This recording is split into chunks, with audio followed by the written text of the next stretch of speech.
Assalamualaikum warahmatullahi wabarakatuh. Saya Revita Seningsi, NPM 19 1705 1058 dari kelas A, mata kuliah Teori Bahasa dan Automata. Kali ini kita akan membahas tentang mesin Turing. Yang pertama ada keterbatasan FSA dan PDA. Tidak semua jenis bahasa dapat dikenali oleh FSA atau PDA. Kelemahan FSA adalah bahwa ia tidak mampu mengingat simbol-simbol yang pernah dibaca. Kelemahan FSA inilah yang kemudian diatasi oleh PDA. Tapi ternyata PDA juga memiliki kelemahan. Kelemahan PDA yaitu meskipun PDA dapat mengingat simbol yang dibaca dengan stack, tetapi simbol stack hanya dapat diakses dari satu arah, yaitu hanya simbol-simbol teratas. Mesin Turing dirancang mengatasi kelemahan FSA dan PDA. Caranya dengan merepresentasikan logika kerja mesin tidak menggunakan stack sebagaimana representasi dalam PDA, tetapi menggunakan representasi pita yang dapat dibaca dan ditulisi. Mesin Turing diwakili oleh sebuah pita panjang tak terhingga. Pada pita dapat ditulis atau dibaca sebuah simbol. Setelah pita ditulisi, maka simbol pada pita kemudian akan berubah menjadi simbol yang baru saja dituliskan. Definisi mesin Turing yaitu didefinisikan sebagai 7 tupel. M ini mewakili mesin Turing atau disimbolkan dari mesin Turing, yaitu ada himpunan state, alfabet input, simbol pada pita, state awal, di mana state awal yaitu himpunan bagian dari himpunan state, simbol kosong, fungsi transisi, dan state akhir. Gerakan mesin Turing diawali oleh fungsi transisi. Q1 dengan inputan A sama dengan QJ, QI dengan inputan A sama dengan QJ sama dengan inputan B, X.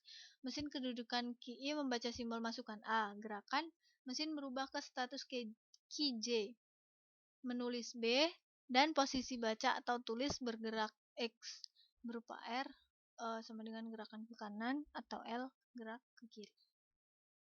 Contoh gerakan mesin Turing. Untuk gerakan fungsi transisi yang tadi artinya posisi bacanya yaitu QA, kemudian dituliskan B. Posisi bacanya A, maaf salah. Kedudukannya Q1. Setelah membaca simbol A, kedudukan mesin sama dengan Q3, menulis B dan bergerak ke kanan. Hasilnya sebagai berikut. Posisi bacanya menjadi B, kedudukan baru yaitu Q3. Contoh, dimiliki mesin Turing dengan definisi M adalah sebagai berikut. Himpunan state awal Q1 dan Q2, inputan AB, ininya AB, B, state awalnya Q1, final state-nya Q2. Lalu ini fungsi transisinya ada Q1 dengan inputan A, yaitu Q1 dengan inputan A bergerak ke kanan, dengan Q1 dengan inputan B yaitu Q1A bergerak ke kanan, Q1 dengan ini B, Q2 B bergerak ke kiri. Jika diinputkan string ABBA, maka gerakan mesin Turing akan menjadi seperti apa? Gerakan mesin Turingnya akan seperti ini. Ini Q1 dengan inputan A, lalu Q1 dengan inputan B kan karena tadi bergerak ke kanan, lalu Q1 dengan inputan B. Ini dirubah semua menjadi A semua. Lalu key finalnya ada di Q2 dengan inputan A. Dapat dinyatakan bahwa mesin Turing tersebut apabila diumpankan sederetan simbol A atau simbol B dengan jumlah 0 atau lebih akan mengantar pada kedudukan final Q2. Dengan kata lain, mesin Turing tersebut dapat mengenali bahasa A, B, bintang. Teknik pemrograman untuk mesin Turing.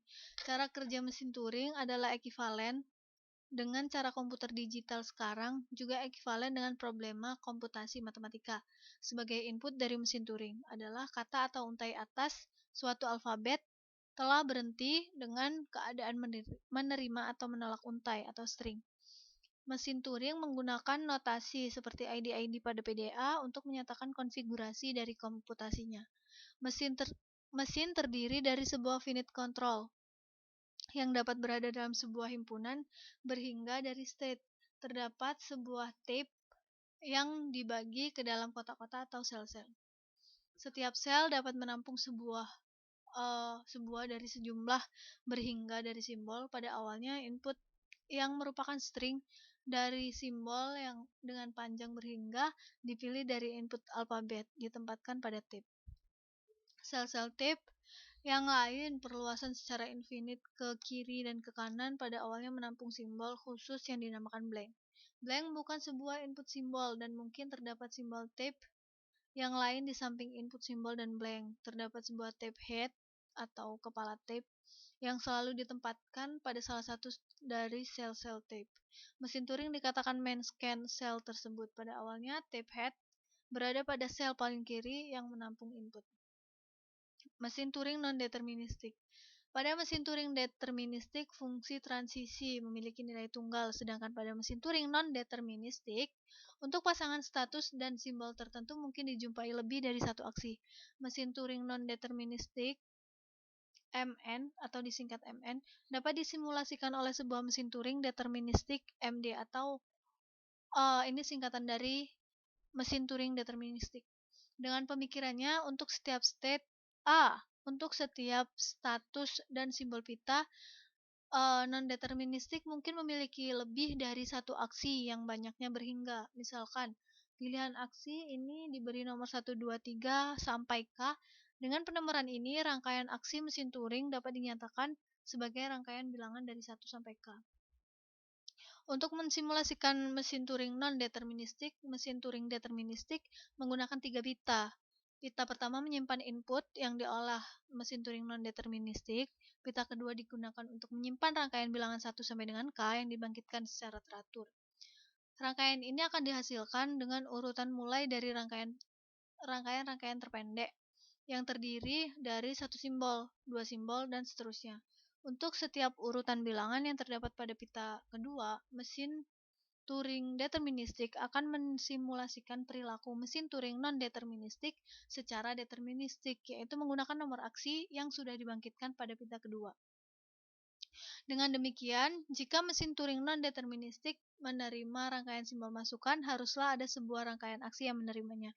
Karena rangkaian aksi pada pita kedua dibangkitkan secara teratur, maka mesin Turing deterministik dapat juga suatu saat menerima rangkaian simbol masukan tersebut. Sebaliknya, jika mesin Turing non-deterministik tidak menerima, maka tidak ada rangkaian aksi yang dapat digunakan oleh mesin Turing deterministik dalam menerima rangkaian simbol masukan tersebut.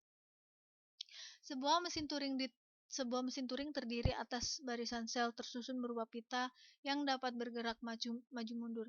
Komponen aktif baca atau tulis pita yang memiliki status perhitungan serta dapat mengubah atau menulisi sel aktif yang ada pada pita tadi. Dan suatu kumpulan instruksi bagaimana komponen baca atau tulis ini harus melakukan modifikasi terhadap sel aktif pada pita serta bagaimana menggerakkan pita tersebut. Pada setiap langkah dalam komputasi, mesin ini akan dapat mengubah isi dari sel yang aktif, mengubah status dari komponen baca atau tulis, dan mengubah posisi pita ke kiri atau ke kanan. Sekian dan terima kasih. Saya mohon maaf apabila terdapat kesalahan dan kepada Allah saya mohon ampun. Saya akhiri. Wassalamualaikum warahmatullahi wabarakatuh.